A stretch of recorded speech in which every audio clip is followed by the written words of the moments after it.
శ్రీదేవి గారు నమస్తే అండి.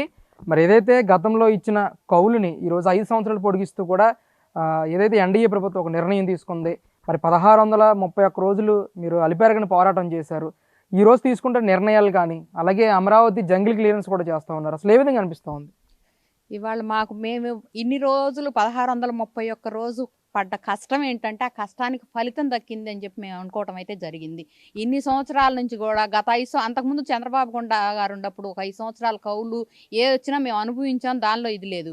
ఎప్పుడైతే జగన్మోహన్ రెడ్డి వచ్చాడో టైం ప్రకారం మాకు కౌలు ఇస్తే కోర్టు ఖర్చులకు వాడుకుంటారేమో, నా మీద ఇంకెక్కువ కేసులు వేస్తారేమో అని చెప్పి ఒక దురాలోచనతోటి మాకు సరైన టైంలో కౌలు ఇవ్వకుండా 3 సంవత్సరాలు కౌలు ఇచ్చి 2 సంవత్సరాలు కౌలు ఆపి మమ్మల్ని ఏ విధంగా ఆడుకోవాలో ఆ విధంగా ఆడుకున్నాడు.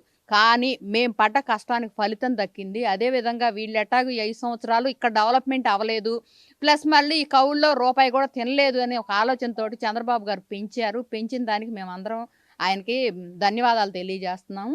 అదేవిధంగా ఎప్పుడైతే జంగిల్ క్లియరెన్స్ చేయడానికి వర్షంలో కూడా ఒక శుభముహూర్తం అని చెప్పి, ఆ శుభముహూర్తానికి వర్షం కూడా మాకు ఆటంకం కాదు అని చెప్పేసి వాళ్ళు జంగిల్ క్లియరెన్స్కి ప్రొక్లైన్ దింపి మరి అది క్లియరెన్స్ చేయడానికి ఒక నెల రోజుల్లో పూర్తి చేస్తామని ఒక హామీ అయితే ఇచ్చారు. అదేవిధంగా ఇక్కడ ఏవైతే ఉన్నాయో జంగిల్ క్లియరెన్స్ అయినాక నెక్స్ట్ స్టెప్ ఎవరికైతే మేము ఇచ్చామో మరి ల్యాండ్, కొంతమంది కంపెనీల వాళ్ళకి కానీ లేకపోతే కేంద్ర సంస్థలకు కానీ మేము ల్యాండ్ ఇచ్చాము, ఆ ల్యాండ్ వాళ్ళకి రెడీ చేసి అప్పచెబుతామని చెప్పేసి నిన్న మంత్రి నారాయణ గారు మాట్లాడుతున్నారు. అందరికీ మేము కృతజ్ఞతలు తెలియజేస్తున్నాం. ఎందుకంటే అమరావతి అనే పురిటి బిడ్డ 5 సంవత్సరాలు వ్యాధితో బాధపడింది. ఆ వ్యాధే జగోనా వైరస్ తోటి బాధపడింది. ఆ బాధపడిన దానికి విరుగుడు అనేది ఇప్పుడు ఈ 5 సంవత్సరాలు మమ్మల్ని డెవలప్ చేస్తామని చెప్పి ఆయన కౌలు ప్రకటించారు. అందుకని మేము అందరికీ ధన్యవాదాలు తెలియజేస్తున్నాం. అంటే ఇప్పటికీ కూడా జగన్మోహన్ రెడ్డి గారు రాష్ట్రంలో అరాచక పాలన కొనసాగుతుంది, రాష్ట్రపతి పరిపాలన రావాల్సిన ఆవశ్యకత ఎంతైనా ఉందని చెప్పేసి పదే పదే మాట్లాడడాన్ని ఎలా చూడొచ్చు అంటారు? ఇవాళ రాష్ట్రపతి పాలన రావాలి అని చెప్పేసి అసలు ఇక తనకైతే మేమైతే మైండ్ సెట్ సరిగ్గా లేదని చెప్పి ఒక ఆలోచన అయితే ఉంది. మరి ఏ రోజైతే ఇవాళ ఎవరైనా సరే ప్రజలు బయటపడాలి, నాయకుడు కాదు. ముందు నువ్వు ఓడిపోయిన నాయకుడు కాదు బయటపడాల్సింది, ప్రజలు బయటపడాలి. మాకు పలానా చోట అన్యాయం జరుగుతుంది, పలానా ఇదని. అట్లా కాకుండా ఈ ఓడిపోవటాన్ని, ఓటమిని అనేది తట్టుకోలేక నీ ఇష్టం వచ్చినట్టు అవాకులు చవాకులు పేలి మరి నాకు 900 మంది సెక్యూరిటీ కావాలని చెప్పావు. మేము ఇంతకుముందు మాట్లాడేవాళ్ళం రాజారెడ్డి రాజ్యాంగం ఇక్కడ అమలవుతుంది అని అంటే, ఇప్పుడు అంబేద్కర్ గారు రాసిన రాజ్యాంగంలో అయితే మరి ఒక ఎమ్మెల్యేకి 900 మంది సెక్యూరిటీ ఇస్తే రాష్ట్ర వ్యాప్తంగా ఉన్న జనం కూడా ఎమ్మెల్యేలందరికీ సెక్యూరిటీ ఇవ్వడంతో సరిపోద్ది. మరి ప్రజలకి అటువంటి సెక్యూరిటీ ఉండదు. అట్లా ఏదైనా సరే నా అనేది నేనుండాను అని ఒక వినికిడి వినిపించుకోవడానికి అప్పుడప్పుడు ఒక ఆటం బాంబు వేస్తున్నాడు. శవ రాజకీయాలు చేస్తాడు అంటే, ఇంతకుముందు ఎప్పుడైతే శవం ఉందో అప్పుడైతే వాళ్తాడని అంటే మేమేమో అనుకున్నాం. ఇవాళ నిజంగానే అట్లా ఎప్పుడైతే రషీదు శవం ఉందో ఆ శవం ఉండప్పుడు వచ్చాడు. ఇప్పుడు పోయి మళ్ళీ బెంగళూరు ప్యాలెస్లో ఉంటున్నాడు. తను ఇష్టారాజ్యంగా మాట్లాడతా ఇంకా ఈ ప్రభుత్వం బాగోలేదంటే ఎక్కడైనా సరే ఒక్క చోట నువ్వు ఉండరప్పుడు ప్రతి జిల్లాలో ప్రతి గ్రామాల్లో కూడా ఏయోటి ఉద్యమాలు జరుగుతూనే ఉంటాయి. ఫస్ట్ అమరావతి రైతుల దగ్గర నుంచి, అంగన్వాడీ వాళ్ళ దగ్గర నుంచి, ఉద్యోగస్తుల దగ్గర నుంచి అందరూ చేశారు. కానీ ఇప్పుడు ఎక్కడైనా సరే 10 మంది కూడి మాకు ఈ ప్రభుత్వంలో మాకు అన్యాయం జరుగుతుందని చెప్పి ఒక్కళ్ళైనా సరే గొంతెత్తి మాట్లాడారా? అట్లా మాట్లాడకుండా నువ్వు ఒక్కడే మాట్లాడితే కనీసం మా దగ్గర నీతో పాటు ఉన్న 11 మంది ఎమ్మెల్యేల్లో మరి నీతో సహా 10 మంది కామ్గా ఉన్నారు, నువ్వు ఒక్కడే మాట్లాడుతున్నావు. పాప నిన్న మీ చెల్లి కూడా చెప్తుంది, మరి మాకు మా నాన్న చంపిన హంతకుడిని త్వరలో పట్టుకోండి అని చెప్పి హోమ్ మినిస్టర్ గారిని కలవటం జరిగింది. అనిత గారిని కలిసిన సునీత గారు. మరి నీ ఇంట్లోనే నువ్వు న్యాయం చేసుకోలేక ఈ 5,00,00,000 మంది ప్రజలకి ఏ విధమైన న్యాయం చేస్తావని చెప్పి ప్రజలు గుర్తెరిగి నిన్ను ఎక్కడ కూర్చోబెట్టారో అక్కడ కూర్చోబెట్టారు. కానీ నువ్వు అట్లా కాకుండా ఇవాళ పిఎం సెక్యూరిటీ 300 మంది, మరి సీఎం సెక్యూరిటీ 150 మంది. మరి వాళ్ళందరికంటే కూడా నువ్వు ఇంకా స్పెషల్ వ్యక్తివేమో, అందుకని నీకు 900 మంది సెక్యూరిటీ కావాలని మాట్లాడుతున్నావు. దీన్నే మీరు పిచ్చి అంటారు. ఈ పిచ్చికి విరుగుడు లేదేమో. మరి అందుకని చెప్పేసి నువ్వు ఇక్కడ రాష్ట్రంలో ఉండదగ్గోడి కూడా కాదనుకుంటున్నావు. ఎక్కడో చోట నీ దారి నువ్వు చూసుకుంటే బాగుండు అనుకుంటున్నావు. అంటే ఎన్డీఏ ప్రభుత్వానికి సంబంధించిన నాయకులు నన్ను అంతమొందించడానికి చూస్తున్నారు, అందుకే నా సెక్యూరిటీని తగ్గించారని చెప్పేసి జగన్మోహన్ రెడ్డి గారు ఆరోపణలు చేస్తూ ఉన్నారు. అంతమొందిస్తారని చెప్పేసి ప్రజలకు చెప్తే గనక ఇంతకుముందు బాబాయ్ హత్యలాగా ఉంది. బాబాయ్ హత్య ఏ రోజైతే మా బాబాయిని చంపారు, నారాసుర రక్త చరిత్ర అని చెబితే అప్పుడు నమ్మారు. కోడికత్తి డ్రామా ఆడితే నమ్మారు, గులకరాయి డ్రామా ఆడితే నమ్మలా. ప్రజలకు అర్థమైపోయింది నువ్వేంటో, నువ్వు బోగస్ మాటలేంటో ప్రజలకు అర్థమైపోయింది. అందుకని నిన్ను కీలేరుకి వాత పెడుతున్నారు. నీకు నువ్వు నేను చెప్తాను, నాకు ప్రాణహాని ఉంది, నా పక్కన ఒక 10 మంది సెక్యూరిటీ కావాలని చెప్పి నేను అడుగుతా. దాన్ని పాసిబులా కాదా అని చెప్పి హైకోర్టులో కానీ లేకపోతే రాజ్యాంగంగా ఉన్న వ్యక్తులు కానీ మీకు చూసివ్వాలి. నీకు నువ్వు మాట్లాడితే సరిపోదు. ఇప్పుడు కూడా వినిపించేది ఏంటంటే రాష్ట్ర వ్యాప్తంగా నీ ఒక్కడి గళమే వినిపిస్తుంది, నీ గళానికి విలువ లేదని చెప్పేసి నీకు 11 ఇచ్చారు. ఆ 11లో కూడా ఇప్పుడు మరి ఇంతకుముందు మీకు ప్రతిపక్ష హోదా లేకుండా చేస్తాను, నేను తలుపులు తెరిస్తే 23 మంది కూడా నీ పక్కన ఉండరు అని చెప్పావు.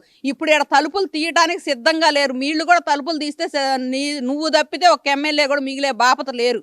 కాకపోతే నువ్వు చేసిన రాజకీయాలు ఇక్కడ చేయకూడదు అని చెప్పేసి విలువలతో కూడిన రాజకీయాలు చేస్తున్నారు. గౌరవ సభ కాకుండా గౌరవ సభలాగా చేయాలని చెప్పేసి ఆ విలువలతో ఇక్కడ చేస్తున్నారు. కాబట్టి ప్రజలు ఎవ్వరు కూడా బయట పట్టలేదు. ఈవెన్ నీ ఇంట్లో ఉండ షర్మిల కూడా నిన్ను యాక్సెప్ట్ చేయటల్లా. మరి మీ భారతీరెడ్డి గారు పాపం మరి యాక్సెప్ట్ చేస్తుందో లేదో మాకు తెలియదు, కానీ నీ కుటుంబంలో ఎవరు కూడా నిన్ను యాక్సెప్ట్ చేయట్లేదు. నువ్వు ఒక్కడగా నీ ఇష్టం వచ్చినట్టు మాట్లాడితే నిజంగానే నీకు పిచ్చి అని ధృవీకరించాల్సి వస్తుంది. అదొకటి గుర్తుపెట్టుకొని మాట్లాడితే బాగుంటుంది. మరి ఏ రోజు అన్నా క్యాంటీన్లు పెట్టినప్పుడు అన్నా క్యాంటీన్లు ఇప్పుడు ఓపెన్ చేస్తున్నారంటే బిచ్చగాళ్ళకు మళ్ళీ అని చెప్పి బిచ్చగాళ్ళని అవమానకరంగా మాట్లాడావు. ఇవాళ అక్కడ చూస్తే మరి టాపీ పని చేసుకునే వాళ్ళు కానీ ఈవెన్ ఏదో పనులకు వచ్చిన వాళ్ళు మరి ఇంట్లో పొద్దున్నే వంట చేయలేకపోయినా మేము ఇక్కడ తింటున్నాము, మాకు అన్నా క్యాంటీన్ల ద్వారా మాకు అన్నం అందించిన అన్నదాత అని చెప్పేసి చంద్రబాబు గారిని పొగుడుతున్నారు. నువ్వు ఇవన్నీ జీర్ణించుకోలేక నీ ఇష్టం వచ్చినట్టు మాట్లాడుతున్నావు. ఈ ప్రభుత్వం మీద బురదెట్ల జల్లాలో చూస్తున్నావు. నువ్వు బురద చల్లినందువలన బురదలో నుంచి వికసించిన కమలంకి మళ్ళీ ఇక్కడ మరి వస్తుంది, కానీ నువ్వు బురద అంటించుకోవడానికి మాత్రం ఇక్కడ సిద్ధంగా లేదు. ఇంతకుముందు 5 సంవత్సరాల పాటు మా మీద చవాకులు పేలి మా మీద నువ్వు కాస్త బురద పూయటం, ఆ బురదను గడుక్కోవడానికి హైకోర్టు సుప్రీంకోర్టులు కానీ తిరగటం సరిపోయింది మాకు. ఇక అట్లా కాకుండా నువ్వు మెల్లకుండా ఇంట్లో కామ్గా ఉంటే బాగుంటుందని చెప్పేసి ప్రజలు కూడా సుఖశాంతులతో ఉంటారని చెప్పి మేము అనుకోవడం జరుగుతుంది. అంటే కేవలం స్నాక్స్ ఖర్చులే 3 కోట్ల రూపాయలు ఖర్చు పెట్టారని చెప్పి ఈరోజు కొన్ని వార్తలు సోషల్ మీడియాలో వైరల్ అవుతూ ఉన్నాయి. గత ప్రభుత్వం చేసినదంతా కూడా కోకలలుగా బయటకు వస్తూ ఉన్నాయి, భూ ఆక్రమణలు కానీ ఇటువంటివన్నీ కూడా. ఏంటి ఎలా అనిపిస్తుంది ఈ వార్తలు చూస్తూ ఉంటే? ఇప్పుడు ఇంతకు ముందు రోజుల్లో డ్రై ఫ్రూట్స్ గత సీఎం చంద్రబాబు గారి హయాంలో డ్రై ఫ్రూట్స్కి 15 లక్షలు ఖర్చు అయినాయి అంట, 15 లక్షలు ఖర్చు అయినాయి అంట అని 5 సంవత్సరాలు పాపం నీ పక్కన ఉండే ఎమ్మెల్యేలు దండోరా వేశారు. మరి ఇవాళ ఎలికలు పట్టడానికి 1.5 కోటి అంటున్నారు, మరి స్నాక్స్కి 3 కోట్లు అంటున్నారు, మరి ఇంట్లో ఫర్నిచర్కి మరి 4-5 కోట్లు అంటున్నారు. నీ ఇష్టం వచ్చినట్టు ప్రజాధనాన్ని దుర్వినియోగం చేసి రంగులకి 1300 కోట్లు ఖర్చు పెట్టావు, తీయటానికి 1300 కోట్లు ఖర్చు పెట్టావు. ఇవాళ ప్రతి ఒక్కటి నువ్వు చేసిన అరాచకాలు రాష్ట్రంలో చూస్తుంటే ఏం మాట్లాడాలో కూడా అర్థం కావట్లా. పాపం అనంతపురం జిల్లాకల్లి ఏదో ల్యాండ్ది కూడా కొంత తేడా ఉండి ఆ ల్యాండ్ని ఏ విధంగా తీసుకున్నారు, 5,000 ఎకరాలని 500 కోట్లతో బ్యాంక్ వాళ్ళ దగ్గర నుంచి అంట మీరు స్వాధీనం చేసుకుంటారంట. నిజంగా ఆ బ్యాంకులో కూడా మెయిన్ బ్యాంకు SBI బ్యాంక్ ఉంది. మరి ఈ రకంగా మీరు మీ ఇష్టం వచ్చినట్టు చేస్తా కూడా ఇంకా ఇక్కడ మరి వీళ్ళ మీద ఉక్కుపాదం మోపాలి, వీళ్ళు అట్లా చేయాలి ఇట్లా చేయాలి, సూపర్ 6 ఎట్లా అమలు చేస్తారో చూస్తామంటున్నారు. సూపర్ 6 అమలు చేయడానికి 6 నెలలు కూడా పడతల్లా. మరి ఇప్పుడు ప్రస్తుతానికి 2 నెలల 15 రోజులు దగ్గరలో అవుతున్నప్పుడు ఇప్పటికే ఎన్ని అమలు అవుతున్నాయో, రేపు ఆగస్టు 15కి ఎన్ని అమలు అవుతున్నాయో చూడు, ఇప్పుడు దాకా ఎన్ని అవుతున్నాయో చూడు. అవన్నీ గమనించి ఇప్పుడు దాకా నువ్వు ఒక మాట మాట్లాడితే కనీసం ప్రెస్ మీట్కి వచ్చి 10 నిమిషాలు ప్రెస్ మీట్లో మాట్లాడలేనోడివి నువ్వు లోన కూర్చొని నీ ఇష్టం వచ్చినట్టు మాట్లాడి ప్రజల మీద కనుక బురద బుయ్యాలని చూస్తే, ప్రజల మీద ఈ ప్రభుత్వం మీద బురద బుయ్యాలని చూస్తే నిన్ను రాష్ట్రంలో లేకుండా తరింకొడదానికి కంకణం కట్టుకుంటారు. ఈసారి మాత్రం రాష్ట్రంలో ఉన్న ప్రజలందరూ కూడా ఈ దరిద్రాన్ని ఇంతటితోటి వదిలించాలని చెప్పేసి మరి చుట్టూ ఉన్న ఫినిషింగ్తో 15 కోట్లతోటి జైలు ఇదిలో వచ్చేలాగా నేచర్ జైలు లాగా ఉండేటట్టు మరి నేను రేపు జైలుకు పోయినా కూడా ఏం ఫీల్ అవ్వకూడదు, నా చుట్టూ ఈ కటకటాలు ఇవన్నీ కనిపించాలని చెప్పి పెట్టుకున్న మూర్ఖుడివి. మరి ఇప్పుడు దాకా నా దగ్గర ప్రజలను కలవటానికి అవకాశం లేదన్నావు. నిన్నగా మనం నిన్ను కలవటానికి ప్రజలు వస్తే వాళ్ళని ఏ విధంగా అవమానించావో వాళ్ళే శపించిపోతున్నారనమాట. నువ్వు ఇందుకు కాదా నువ్వు ఓడిపోయింది అని చెప్పి శపించిపోవటం మొదలైంది. ఇక నీ అమ్మటి 10 మంది మనుషులు కూడా ఉండే ఇది లేదు. దాన్ని గమనించుకొని మరి ఇప్పుడు నిన్న వైజాగ్లో జరిగిన ఎలక్షన్ ఒకటి మామూలుగా జడ్పీటీసీ ఎంపీటీసీ దానిలో మేయర్ ఎలక్షన్ దానిలో 10కి 10 మరి ఇప్పుడు ఎన్డీఏ కూటమి చేసుకుంది. ఇవన్నీ గమనిస్తే నీకు ఇక బుర్ర మామూలుగా లేదు. దాన్ని తప్పించుకోవడానికి ఇప్పుడు మరి నేను మన సుప్రీంకోర్టుకు పోతే నీ కేసుల గురించి ఎంత హాస్యాస్పదంగా మాట్లాడారో చూసాం. మరి నువ్వు మమ్మల్ని ఏ రకంగా ఏది ఇచ్చావో మా కేసులు ఉంటాయి, నీ కేసులు ఉంటాయి. కాబట్టి ఇక నిన్ను మాత్రం ఉపేక్షించరు. ఉపేక్షించినా రాష్ట్ర ప్రజలు నిన్ను ఇది చేయరు. రాష్ట్ర వ్యాప్తంగా కాకుండా దేశవ్యాప్తంగా ఖండాంతరాలు కూడా నీ ఇదనేది పాకిపోయింది. 11 సంవత్సరాలు బెయిల్ మీద ఉండా మాజీ ముఖ్యమంత్రి ఎవరంటే నిన్నే అని ఉదాహరణ చూపించే రోజులు వచ్చినాయి. ఇకైనా నోరు మూసుకొని ఇంట్లో ఉంటే బాగుంటుందని చెప్పి మేము అనుకుంటున్నాం.